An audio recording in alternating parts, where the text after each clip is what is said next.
श्रोते हो नमस्कार. यशोगाथा सामान्यांची या मालेत आज आपण कम्प्युटरवर ऑनलाईन इंग्रजी मराठी डिक्शनरीचे निर्माता सुनील खांडबहाले यांना भेटणार आहोत.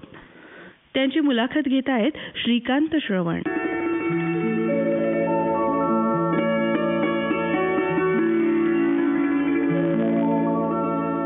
प्रिय श्रोते नमस्कार. परिचय कुणाचा करून द्यावा किंवा घ्यावा ज्यांचा आपणास परिचय नसतो, परंतु आज ज्या प्रमुख अतिथीचा परिचय आणि मुलाखत आम्ही घेणार आहोत ती सन्माननीय हस्ती आपल्या सर्वांचीच परिचयाची आहे. 13 वर्षाचा खडतर प्रवास करीत ज्यांनी जे स्वप्न पाहिलं किंवा जे स्वप्न पाहिलं होतं ते साकार केलं आणि साऱ्या जगामध्ये त्यांचं नाव झालं ते म्हणजे Khandbahale.com. IT आणि सॉफ्टवेअरचे जादूगर ज्यांनी ऑनलाईन इंग्रजी मराठी डिक्शनरीची निर्मिती केली. होय, श्री सुनील शिवाजी खांडबहाले. खांडबहालेजी, आमच्या स्टुडिओमध्ये आपलं हार्दिक स्वागत आणि नमस्कार. नमस्कार सर. खरं पाहिलं तर तुमच्या कामाचं कितीही कौतुक केलं तर ते कमीच आहे हो. जगातली पहिली ऑनलाईन डिक्शनरी, क्या बात है. खांडबहालेजी, प्रथम आमच्या श्रोत्यांना तुमची पार्श्वभूमी जरा सांगाल का? नक्कीच. पार्श्वभूमी, माझ्या वडिलांचं शिक्षण फक्त 4थीपर्यंत झालेलं आणि आईने तर शाळेचं तोंडही बघितलं नाही, परंतु मला अभिमानाने सांगावंसं वाटेल की ती आज साक्षर झालेली आहे. आणि वृत्तपत्र जेव्हा आमच्या घरात येतं तर आमच्याकडे नंतर येतं आधी ती वाचते.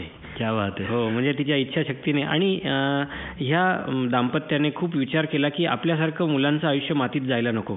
बरं. तर मुलं शिकली पाहिजेत म्हणून त्यांनी वेळ प्रसंगी कठोर निर्णय देखील घेतले. कारण आमचं एकत्रित कुटुंब होतं, अतिशय हालाकीची परिस्थिती होती तिथे. बरं. परंतु तरी देखील एक शिक्षणाची कास आमच्या घराने धरली. बरं खांडबहाले साहेब, Khandbahale.com, खांडबहाले आणि डिक्शनरी असा एक शब्द होईल तो. खरंय. नुसतं खांडबहाले जरी म्हटलं अरे उसका मतलब है डिक्शनरी असं म्हणेल. एनिवे, तर तुम्ही जगातली पहिली ऑनलाईन कॉम्प्युटर डिक्शनरी तयार केली. तर साहेबा, ही कल्पना तुम्हाला सुचली कशी हो? ही कल्पना सुचण्यामागे मला कारणही तसंच होतं. माझं सगळं शिक्षण मराठी मीडियममधून झालं, परंतु चांगले मार्क्स मिळाले. मग कोणी सजेस्ट केलं इंजिनिअरिंगला मुलाला पाठवा, तसं वडिलांनी पाठवलं. तिथे गेल्यावर माझ्या एक लक्षात आलं की सगळं इंग्लिशमध्ये आणि ते डोक्यावरनं जायचं. आणि मलाही कुठेतरी एक माझा निर्णय झाला की मलाही हे जमणार नाही. आणि तो निर्णय मी घेतलाही देखील होता की शिक्षण सोडायचं. हे म्हणजे हा किती मोठा अडथळा बघा, माध्यमाचा अडथळा. आणि मग आई वडील डोळ्यासमोर आले की अरे किती अपेक्षेने आपल्याला त्यांनी पाठवलं असेल. नाही म्हटलं, लढायचं. आणि मी काही शिक्षकांना मग विचारलं की माझी अशी अडचण आहे, काय करू? तर त्यांनी सांगितलं तुम्ही डिक्शनरी का रेफर करत नाही? मी ती डिक्शनरी घेतली विकत, वापरायची कशी ती समजून घेतलं. पण एक गोष्ट नक्की केली, प्रामाणिकपणे वर्षभर ते मी फॉलो केलं. At the end of the year, म्हणजे वर्षाच्या शेवटी जेव्हा रिझल्ट लागला, तुम्हाला आश्चर्य वाटेल, 60 पैकी फक्त 4 मुलं पास झाली होती आणि त्या 4 मध्ये मी पहिला होतो. आणि बस त्याच क्षणी मला कळालं की आपल्याला जे यश मिळालेलं आहे यामागे एकच गोष्ट आहे, ती म्हणजे डिक्शनरी. या डिक्शनरीला आपण आपला मित्र बनवलं, शब्दकोशाला मित्र केलं. म्हणून ह्या मित्राची साथ आयुष्यभर सोडायची नाही हे त्याच दिवशी नक्की केलं आणि आज हा सगळा तो शब्दांचा प्रवास. अच्छा, पुढे शिक्षणाबद्दल आम्ही हे पण ऐकलं की तुम्ही ज्या डिप्लोमाची डिग्री घेतली ती आहे इन्स्ट्रुमेंटेशन इंजिनिअरिंग. Right sir. आता हे थोडं जरा आश्चर्यच वाटतं बरं का की डिग्री तुमची इन्स्ट्रुमेंटेशन इंजिनिअरिंगची, आणि तुमच्याबद्दल जे ऐकलं की IT सॉफ्टवेअर, मग तिकडे कसं पडला तो? तुम्ही खूप चांगलं विचारलं. हे मी बऱ्याचदा शाळा म्हणजे कॉलेजेसमध्ये विद्यार्थ्यांसमोर ज्यावेळी माझे संवाद होतात आणि त्यांनाही ज्यावेळी हे समजतं की अरे या व्यक्तीचा तर कम्प्युटरचा दुरान्वयी काही संबंध नाही आणि कुठलंही अकॅडमिक क्वालिफिकेशन कम्प्युटर किंवा IT फील्डमधलं नाही आहे, मग IT फील्डमध्ये हे व्यक्तीने इतकं मोठं प्रोफेशनल काम केलेलं आहे, हे कसं? तर त्यामागे मी तुम्हाला सांगेन की ती देखील एक इन्स्पायरिंग मोमेंट माझ्या जीवनामध्ये एक आली होती. मी एकाच कंपनीत काम केलं, that was my first and last employer. परंतु त्या कंपनीत काम करत असताना एक सॉफ्टवेअर इंजिनिअरची जागा खाली होती आणि मला त्या फील्डमध्ये कम्प्युटरमध्ये खूप आवड होती. खरं तर कम्प्युटर हे मला माहीत देखील नव्हतं. म्हणजे एकदाचा विषय असा सांगतो तुम्हाला की माझे जे सिनियर होते बॉस, त्यांनी मला एकदा सांगितलं, स्क्रीनवर तेवढा जो अलर्ट मेसेज आलेला आहे, एरर मेसेज, तो जरा घालव बरं. तर मी गेलो, बराच वेळ तिथे टकटक करत राहिलो आणि नंतर ते आले, म्हणे काय करतोय रे?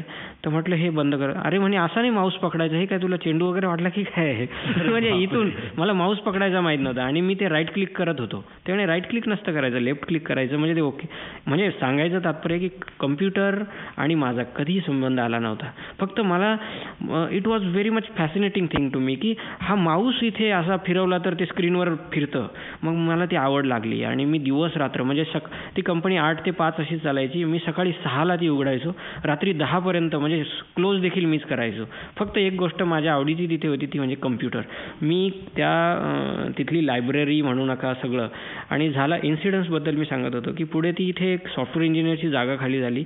मी माझ्या बॉसकडे म्हणजे आमचे जे मॅनेजर होते त्यांना म्हटलं की माझ्यासाठी काही प्रयत्न होईल का? आणि त्यांना खरंच वाटलं की मग त्यांनी वरती शब्द टाकला की आपल्याच डिपार्टमेंटचा एक मुलगा आहे, माझाच तिथे काम करतो आणि होतकरू आहे, तर आपण त्याला चान्स देऊयात.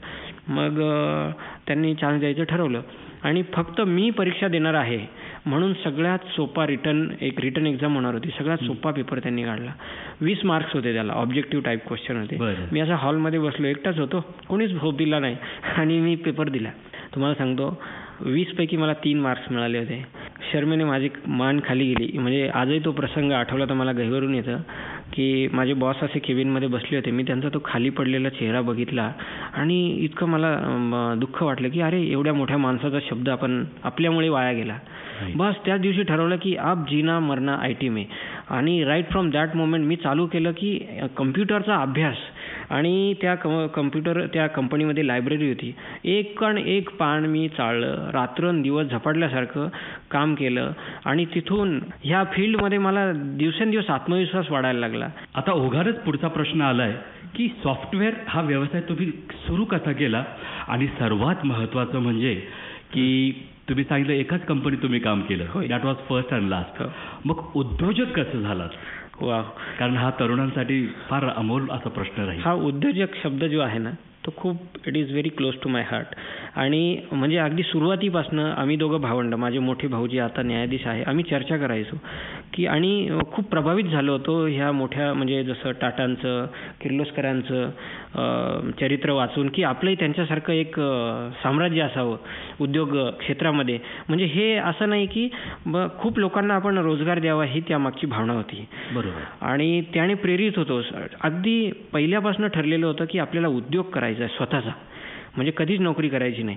पुढे असं झालं की मला ज्यावेळी माझा डिप्लोमा झाला इन्स्ट्रुमेंटेशनचा, जॉब शोधला या अर्थाने की आपल्याला थोडासा अनुभव असावा आणि तोही मिळाला नाही. परंतु सुदैवाने किंवा दुर्दैवाने म्हणा, एक दिवस कॉल लेटर आलं घरी. बरं. आम्ही पोस्टमनला सांगून ठेवलं होतं की पत्र जर आलं तर आमच्याकडे आधी द्यायचं, घरात जाता कामा नये. त्याच्या मागे खूप मोठी स्ट्रॅटेजी आमची होती आणि ती खरी ठरली. एक दिवस HL कंपनीचं कॉल आलं. त्यावेळी HL कंपनीमध्ये जॉब लागणं म्हणजे एक आजही मानलं जातं की खूप नशिबाचं. आणि माझ्या लक्षात आलं की जर HLचा कॉल आला आहे असं घरी जर समजलं तर आपण लाईफ टाईमसाठी आपले म्हणजे त्या सोनेरी पिंजऱ्यात आपण अडकलो, कधीच निघता नाही येणार. मी नाही म्हटलं भावाला की नाही आपल्याला करायचं.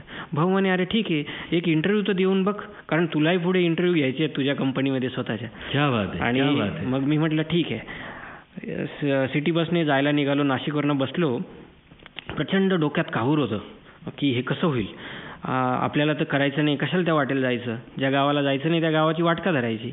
आणि असं निघालो. परंतु कुठेतरी बेल वाजली आणि मला असं वाटलं की ती आपल्यासाठी सावधानतेचा इशाराच आहे. आणि मी उतरलो खाली. कुठे आलोय मला माहीत नव्हतं, परंतु एक गोष्ट केली, ते कॉल लेटर असं मधोमध फाडलं, दोन बाजूला भिरकावलं. काय बोलता? हो. आणि समोर एक रस्ता दिसत होता, त्या रस्त्याने मी चालत राहिलो. नंतर कळालं ते हनुमान नगर होतं. आणि तिथे त्यावेळी काही डेव्हलपमेंट नव्हती फारशी. एक छोटंसं शेड होतं.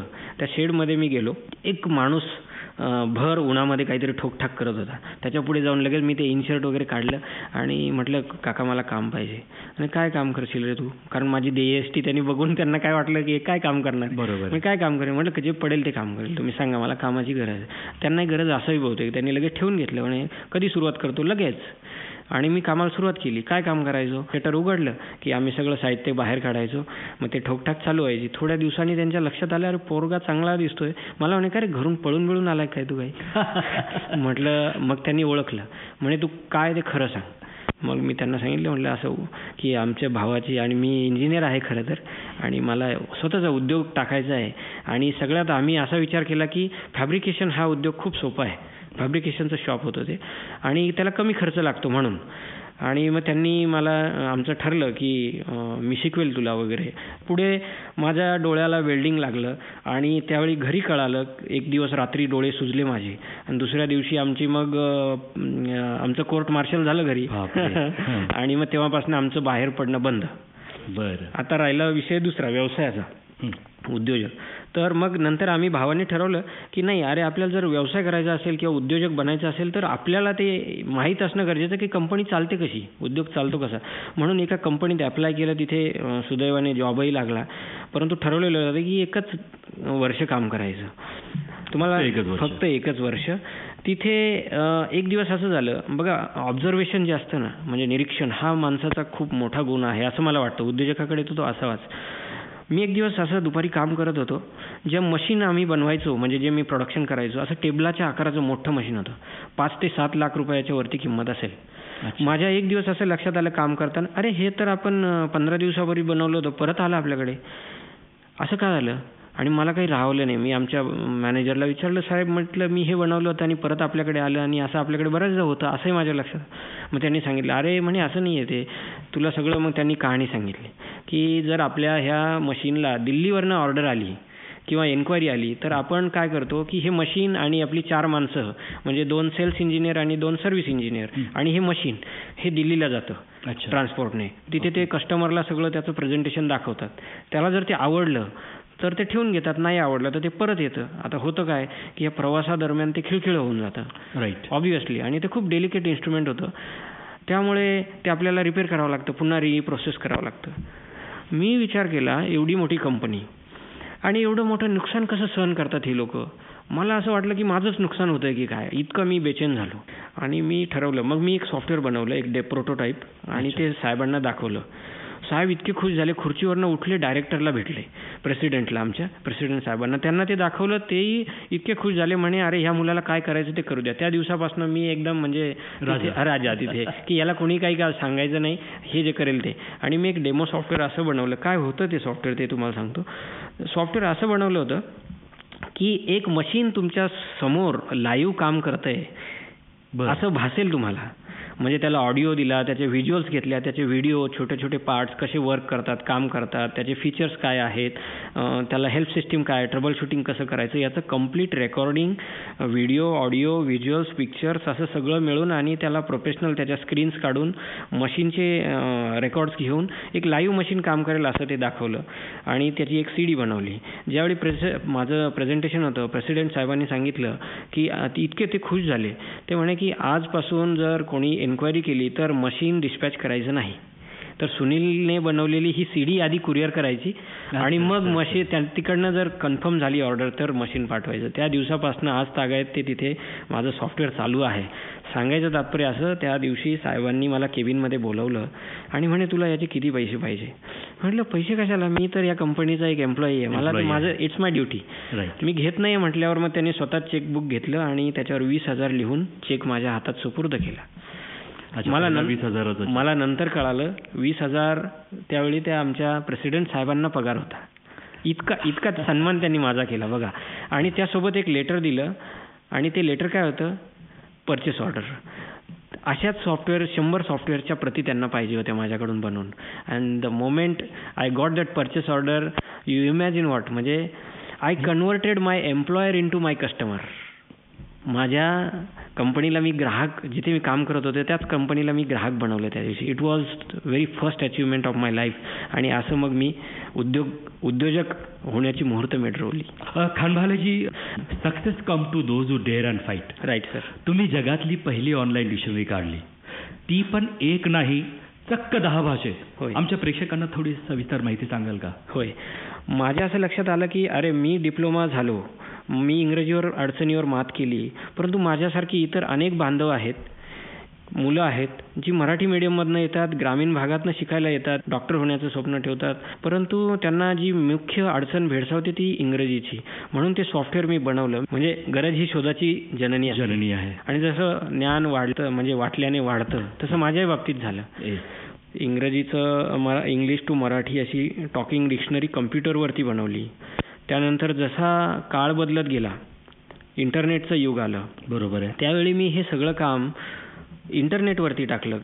जसं हे कम्प्युटरवर सॉफ्टवेअर बनवलं इंग्लिश टू मराठीचं, हे जगातलं पहिलं सॉफ्टवेअर आहे हे ज्यावेळी मला कळालं, मला खूप आनंद वाटला. नक्कीच. कारण त्यावेळी तोपर्यंत मराठीवर कोणी कामच केलं नव्हतं सॉफ्टवेअरमध्ये. मी ते केलं. आणि तसंच ज्यावेळी मी 2003ला हे इंटरनेटवरती टाकलं, त्यावेळी देखील इंटरनेटवरती मराठीमध्ये डिक्शनरी नव्हती. तेही जगातलं पहिलं प्रथम काम त्यावेळेला नव्हती. बरोबर आहे. पुढे ज्यावेळी ऑनलाईन टाकल्यामुळे पूर्ण जगाचा म्हणजे ग्लोबल प्लॅटफॉर्म माझ्यासाठी ओपन झाला. मी अनेक लोकांशी बोलू लागलो, त्यांच्या चर्चा व्हायला लागल्या आणि नंतर असं लक्षात आलं, अरे ही फक्त अडचण मराठी भाषेत नाही आहे. ज्यांची मातृभाषा हिंदी त्यांनाही सेम अडचण आहे, तीच अडचण इंग्रजीची. जे गुजराती भाषेवाले किंवा तमिळ असेल, तेलुगू असेल, कुठलाही मुलगा असो, प्रत्येकाला ते इंग्रजीचे प्रश्न खूप भेडसावतात, अभ्यासामध्ये मागे पडतात. म्हणून मग त्याही भाषेवर मी काम करता येईल का यावर बघायला लागलो. त्या निमित्ताने मी वेगवेगळे भाषातज्ञांना भेट आणि अशा लोकांना तयार करायला लागलो की ही आपली सामाजिक जबाबदारी आहे, एक नैतिक जबाबदारी आहे की यावर काहीतरी संशोधन केलं पाहिजे. मी मराठी भाषेत केलंय बघा, तुम्ही जर मला मदत करत असाल तर मी ह्या तुमच्याही भाषेत करायला तयार आहे. आपल्या भारतामध्ये 10 कोटी इंटरनेट युजर्स आहेत आणि आमची वेबसाईट जी बनवलेली आहे www.khandbahale.com. म्हणजे ज्यावेळी मला हे सर्व काम इंटरनेटवर टाकायचं होतं त्यावेळी khandbahale.com ची निर्मिती झाली. आणि आज मला सांगायला आनंद वाटेल की एकट्यापासून सुरू झालेला हा प्रवास 150 देशांमध्ये 4 कोटी याचे वापरकर्ते आहेत. झपाट्याने त्याचे वापरकर्ते वाढत आहेत. आणि सांगायचं विशेष असं की हे सर्व फ्री आणि ओपन टू ऑल आहे. अगदी सामाजिक हेतू केंद्रस्थानी आहे. शैक्षणिक उद्देश हा मुख्य त्याच्या मागे आहे आणि म्हणून कुठलाही शुल्क न लावता लोकांसाठी ते ओपन ठेवलेलं आहे, फ्री ठेवलेलं आहे. अच्छा, कुठलेही शुल्क न लावता? कुठलाही शुल्क नाही. तुम्ही जर khandbahale.com ला लॉग इन झालात तर कुठलाही शब्द द्या, सगळ्या भाषांमध्ये त्याचं ट्रान्सलेशन करून तुम्हाला वेगवेगळे पर्याय मिळतात. इंडिया डिजिटल अवॉर्ड आपल्या वेबसाईटला मिळाला आहे. बेस्ट लोकल लँग्वेज वेबसाईट म्हणून त्याचं दिल्लीमध्ये त्याचं देणं आम्हाला मिळाला. पण आता मला एक सांगा, आपले हे जे विद्यार्थी आहेत, विद्यार्थिनी आहेत, ह्या क्षेत्रात त्यांना कसा फायदा होईल थोडक्यात? सगळ्या जगामध्ये जे कंपन्या किंवा संस्था राज्य करतायत तिथे 60% भारतीय ब्रेन काम करतायत, ऍक्ट करतायत आज.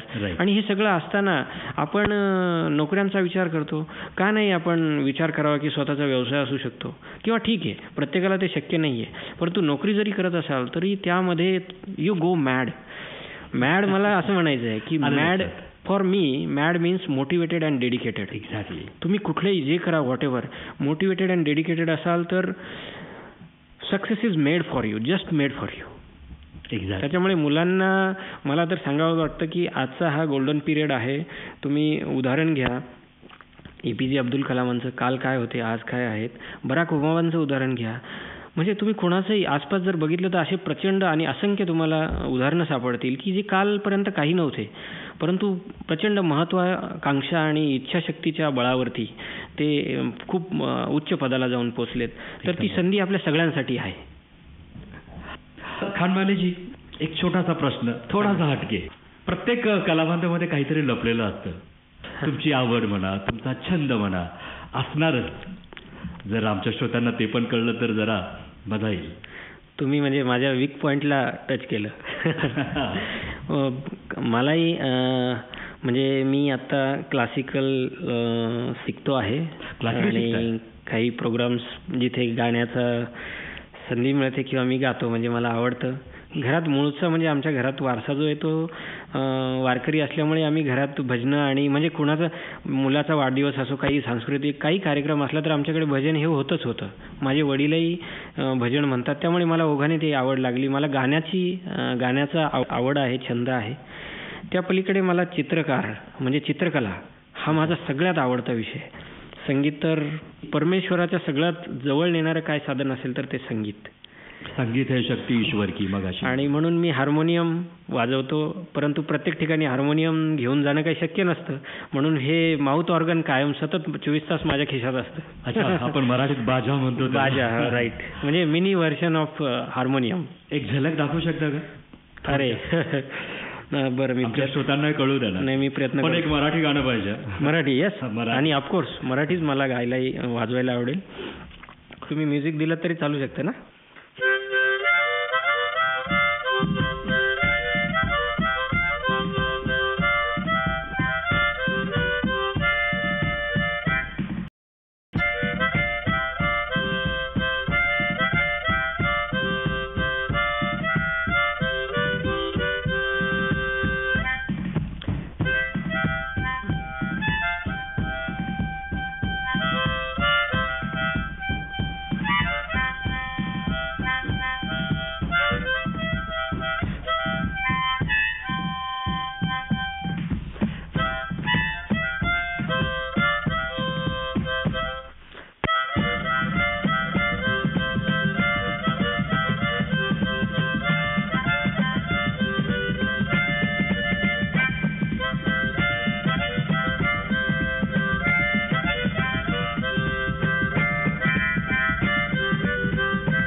क्या बात आहे, अति सुंदर, अति सुंदर, खरंच लाजवाब.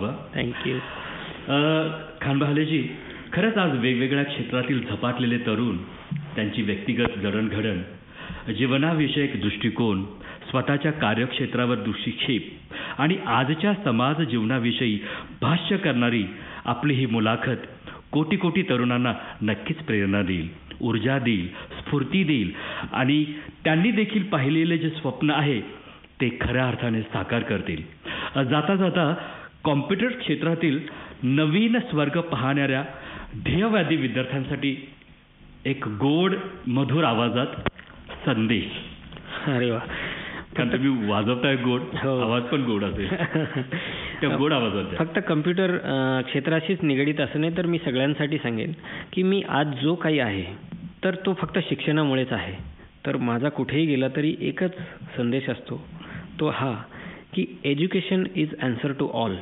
शिक्षण हेच सर्व समस्यांवरचं उत्तर आहे. गरिबी असो, भ्रष्टाचार असो, अंधश्रद्धा असो किंवा इतर कुठलेही, म्हणजे तुम्ही प्रदूषण असो, पॉप्युलेशन असो, कुठलीही अडचण घ्या, गुन्हेगारी असो, शिक्षण हे सगळ्या गोष्टींवरचं उत्तर आहे. जो शिक्षित झाला तो फक्त स्वतः समृद्ध झाला असं नाही, तर त्याच्या मागे त्याचं संपूर्ण कुटुंब समृद्ध झालं. फक्त कुटुंब समृद्ध झालं असं नाही, तर त्याच्या मागे त्याचा पूर्ण परिसर समृद्ध झाला. परिसरच नाही तर गाव, त्याचा तालुका, त्याचा जिल्हा, त्याचं राज्य, त्याचा देश आणि खऱ्या अर्थाने सगळं जगच समृद्ध होतं. त्यामुळे शिक्षण म्हणजे आज जर मला शिक्षण मिळालं नसतं किंवा माझ्या आईवडिलांनी ते जर मला मिळवून देण्यासाठी धडपड केली नसती आम्हा भावंडांना, तर आज आम्ही काही नसतो. म्हणून शिक्षण हेच सगळ्या सर्व समस्यांचं उत्तर आहे. Education is answer to all. आणि मला वाटतं आपण जर शिक्षित झालो तर आपली एक जबाबदारी आहे, एक नैतिक जबाबदारी आहे, सामाजिक कर्तव्य आहे की आपण तो संदेश किंवा आपल्याला जे कळालं ते इतरांना सांगावं. समर्थांची उक्ती आहे की जे जे आपणासी ठावे ते ते इतरांशी सांगावे, शहाणे करून सोडावे सकळ जन.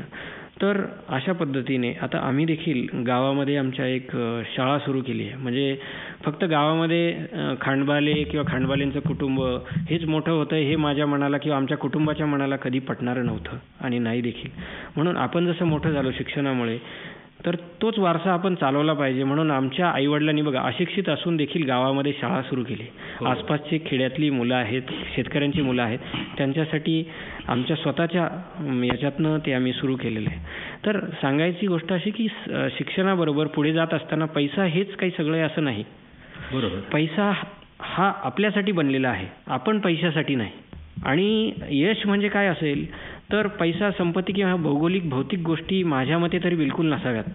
तर पैशाचं मोजण्याचं जे मापन आहे की ज्या समाजाकडून तुम्ही नेहमी घेतच आला आहात त्या समाजाला तुम्ही परत किती देत आहेत आणि किती दिलं आहे. जेवढं दिले असेल तेवढं त्या माणसाचं यश समजायचं. म्हणून देत राहावं, हाच माझा फक्त देत राहावं, फक्त देत. खान बहालेजी, एक गाणं आठवलं लताताईचे. हो, तुमचा जो संदेश आणि हे गाणं एकदम असं निगडीत जातं, जवळपास जातं. ये कहते हैं बाबा मेरे और कहते हैं बिल्कुल ठीक, ये कहते हैं बाबा मेरे और कहते हैं बिल्कुल ठीक, जो है अनपढ़ गली गली वो मांगा करते भी, अगर पढ़ोगे लिखोगे बाबू राजा बनोगे, अगर पढ़ोगे लिखोगे बाबू राजा बनोगे. वाह, क्या बात आहे. असं ते गाणं आहे. खरं आहे अगदी. तर खानबहालेजी, आपण आलात आमच्या स्टुडिओमध्ये आणि IT आणि सॉफ्टवेअर क्षेत्रातील उत्तम अशी माहिती तुम्ही हसत हसत प्रसन्न चित्तेनं दिली, त्याबद्दल आम्ही आकाशवाणी स्टुडिओतर्फे आभारी आहोत.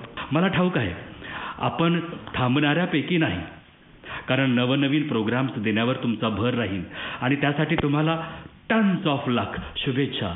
यश तुमचंच आहे. God bless you. मैं समुंदरों का मिजाज हूँ, मैं समुंदरों का मिजाज हूँ, अभी उस नदी को पता नहीं.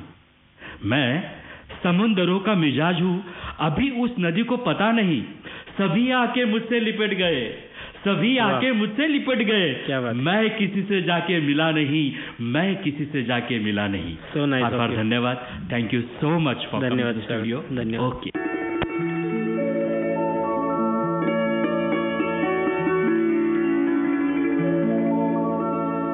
श्रोते हो, आजच्या कार्यक्रमात आपण खांडबहाले.comचे निर्माते सुनील खांडबहाले यांची श्रीकांत श्रवण यांनी घेतलेली मुलाखत ऐकलीत. या कार्यक्रमाचे समन्वयक होते जयंत कुलकर्णी.